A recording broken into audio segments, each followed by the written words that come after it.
Winters में papers आ गए हैं और प्रिपरेशन करने की समझ नहीं आ रही, मुश्किल हो रही है क्योंकि नींद आ रही है, बेड बहुत अच्छा लग रहा है, डिस्ट्रैक्शंस हमारी चली जा रही हैं। तो आपने विंटर्स में अगर अपनी प्रिपरेशन करनी है तो आपने किस तरीके से करनी है और कौन से ऐसे टिप्स हैं जिनको आप फॉलो करके अपनी प्रिपरेशन अच्छी कर सकते हो?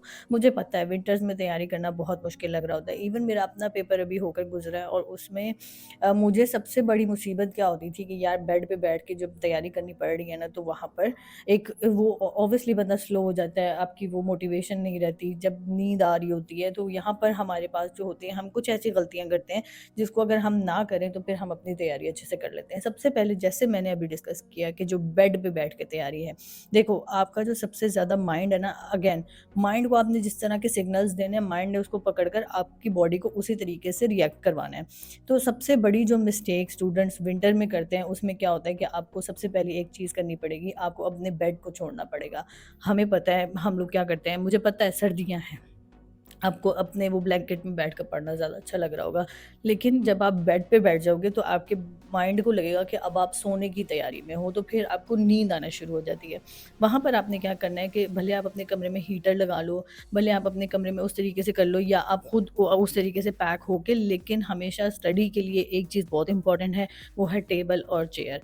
टेबल और चेयर नहीं, आप सोफ़े पे चले जाओ, आप ऐसी जगह पर जाओ जहाँ पर आप कंफर्टेबल ना हो। जब तक आपका माइंड इस चीज़ को समझेगा ना कि आप अभी जो हो, आप एक्शन के टाइम पे हो, आपकी बॉडी जो है वो एक्शन की पोज़ीशन में है, तब तक तो वो आपको एक्टिव रखेगा। द मोमेंट उसको पता चला कि अच्छा जी अब आप रिलैक्सिंग पोज़ीशन में आ गए हो, तो वो साथ ही आपको नींद के सिग्नल्स देना शुरू कर देगा। तो आपने क्या करना है, आपने कभी भी अपनी तैयारी के लिए बेड पे बैठ के तैयारी नहीं करनी।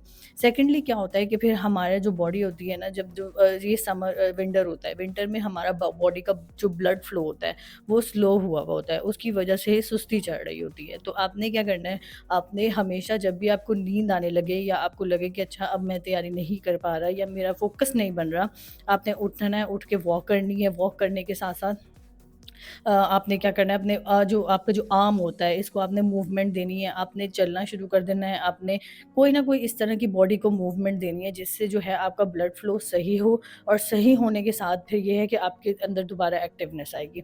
इसमें आप ये भी कर सकते हो कि आप सनलाइट लो, सनलाइट लेकर फिर वो ज़ाहिर-सी बात है वो आपकी बॉडी को थोड़ा-सा वो एनर्जी देगी, तो इस सारी चीज़ों को आपने दिमाग में रखना है। तीसरी चीज़ क्या इसी के साथ-साथ एक होती है बाइनोरल बीट्स, आप उसको सुन सकते हो। बाइनोरल बीट्स के बारे में मुझे भी रिसेंटली ही पता चला है और ये बहुत अच्छे तरीके से जो है ये वो वर्क करती हैं, आपके माइंड को फ़ोकस करेंगी। आप इसको 5 से 10 मिनट सुनोगे और सुनकर आपने फिर अपनी जो है आगे स्टडी को दोबारा कंटिन्यू करना है। आप इसको ट्राई करके देखना, ये बहुत इफ़ेक्टिव है। थर्ड क्या होता है कि इसके साथ आप क्या कर सकते हो कि आपने जो है अपनी अपनी जो स्टडी की ड्यूरेशन है, उसकी रूटीन है, आपने उसको अपना जो आपका जितना भी ड्यूरेशन का आपका पेपर है, उसके साथ मैच करके करना है। फॉर एग्ज़ाम्पल अगर आपका पेपर जो है वो 2 घंटे का है, तो आपने अपने माइंड को 2 घंटे बैठकर उसको प्रिपरेशन करवानी है। उसको 2 आपने उतना टाइम सेट रख लेना है कि यार मैं इतनी देर प्रिपरेशन करूँगा और उसके बाद फिर मैं इतनी देर अपने आप को रेस्ट दूँगा, फिर मैं इतनी देर बाद दोबारा स्टार्ट होऊँगा। इस तरीके से क्या होगा कि आपका माइंड ट्रेन होगा एग्ज़ाम डे के लिए। मोस्टली क्या होता है कि आप जो हो ना, आप जो तैयारी कर लेते हो, तैयारी करके आप वो आपका तैयारी का जो फ़ोकस टाइम होता है, वो थोड़ा होता है और जब आप पेपर में जाते हो, तो फिर अक्सर ये होता है कि पेपर देते-देते बीच में एग्ज़ॉस्ट हो जाते हैं। एग्ज़ॉस्ट होते हैं तो चीज़ें भूलना शुरू हो जाती हैं। तो वो आपने शुरू दिन से ही पहले ही अपने आप को इन चीज़ों के लिए फ़ोकस्ड होकर चलना है कि भई मैंने इतनी देर तैयारी करनी है, इससे पहले मैंने अपने आप को नहीं उठाना। तो आपका उससे क्या होगा कि अगेन वो वाली चीज़ है, आपकी जो प्रोडक्टिविटी है वो ज़्यादा अच्छे तरीके से पेपर वाले दिन परफ़ॉर्म होगी। इसके बाद आप क्या कर सकते हो कि आपने जितनी भी प्रिपरेशन करनी है उसको बार-बार उस तरीके से नहीं सोचना कि अच्छा अब मेरा इतना रह गया है, अब मेरा इतना रह गया, अब मेरा इतना रह गया। जिस दिन जितना जो पढ़ना है उस पे फ़ोकस्ड रहना है और साथ-साथ अपने माइंड को पता है क्या बोलना है। ये चीज़ जो हम भूल जाते हैं कि I am ahead of many students, मैंने अभी काफ़ी ज़्यादा स्टूडेंट्स से ज़्यादा अच्छी तैयारी कर ली है। इससे क्या होगा, आपकी बॉडी को ना एक डोपामाइन मिलता है, एक कुछ अचीव करने का वो मिलता है कि सिग्नल मिलता है। आपको एक वो फीलिंग आती है कि हाँ यार मैं जो हूँ मैं पहले अच्छा कर रहा हूँ। जब आप अपने आप को शाबाशी दोगे तो फिर उसके साथ-साथ क्या होगा कि आपका और करने को दिल करेगा।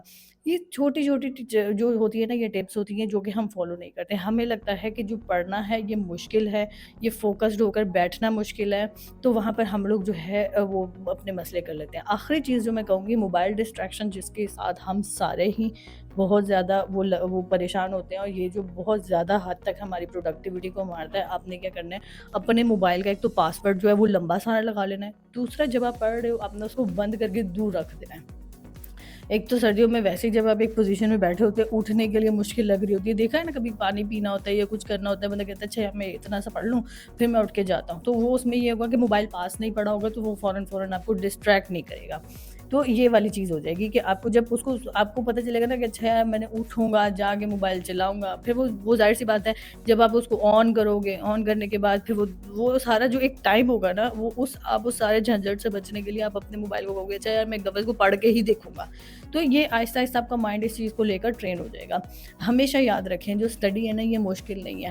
हम वहाँ पर जाकर हमारी जो अपनी जो आप कह लो कि हमारा उस तरह का माइंडसेट हो गया हुआ है कि हम अपने कंफर्ट ज़ोन से बाहर नहीं आना चाहते।